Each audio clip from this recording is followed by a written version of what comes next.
të institucioneve fetare, zotëritë Metush Kryeziu dhe Avdit Krasniqi, përfaqësues të organizatës së shoqatave të dalë nga lufta, ju përfaqësues të medjave të shtypit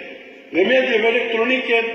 të nderuara familje të dëshmorëve dhe ju invalidë veteranë të ushtrisë shqiptare të Kosovës. Të nderuara nadrinas, bashkëpunëtar, veteran, invalid të luftës, e nderuara familje Hajda,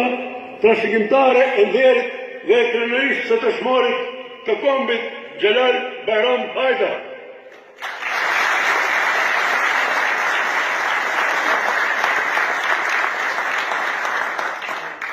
Duke dëshiruar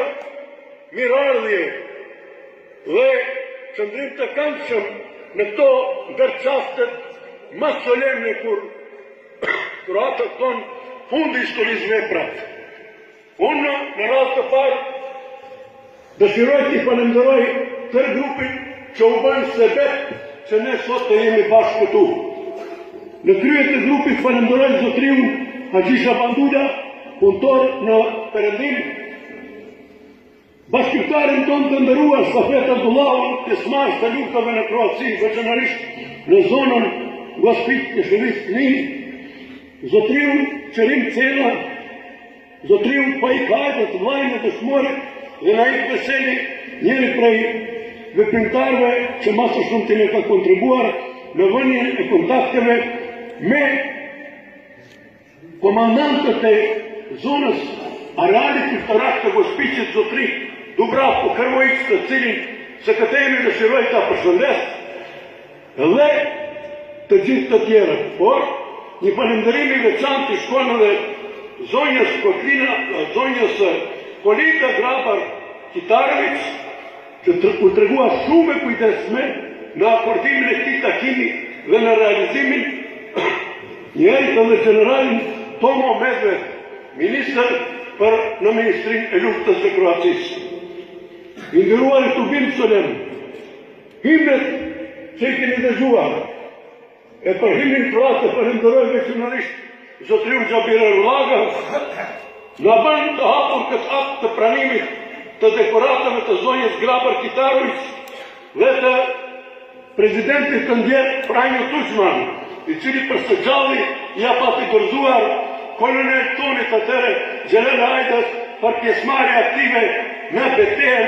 e Kninit apo në Olluja, sot stuhia e Kninit. Prandaj, për t'i nderuar të gjithë të pranishmit, edhe për t'i falenderuar, por për t'i nderuar ata që s'janë sot në mesin tonë, e që do të donin që të jenë, propozoj që t'i nderojnë me 1 minutë heshti.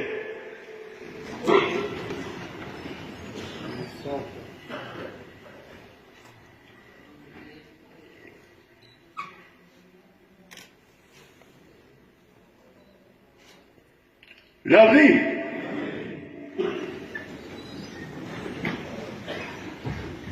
Me prezencën e vetë sot këtu, vëllezër e motra, familjarë të dëshmorëve, të invalidëve, veteranëve, qytetarë të nderuar, pretendent për të marrë me politikë, në të nderuar komandanti ynë i parë, komandanti i Marsit, pastaj edhe gati edhe komandanti i fundit i zonës operative të Rashit Dugaxhit, që të luftën e ka përfunduar deri në çastin e fundit. E dëshiroj që fjalën t'ia kaloj kryeministrit të Kosovës,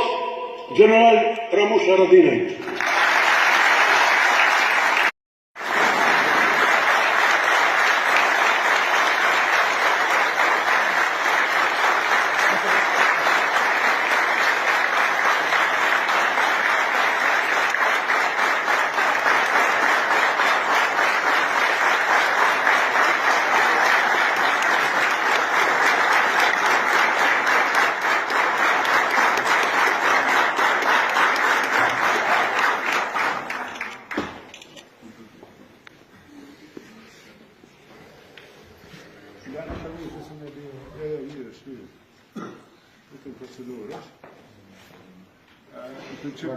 Që vetë nuk me noshën që ahet, po për e bojnë i preashtim,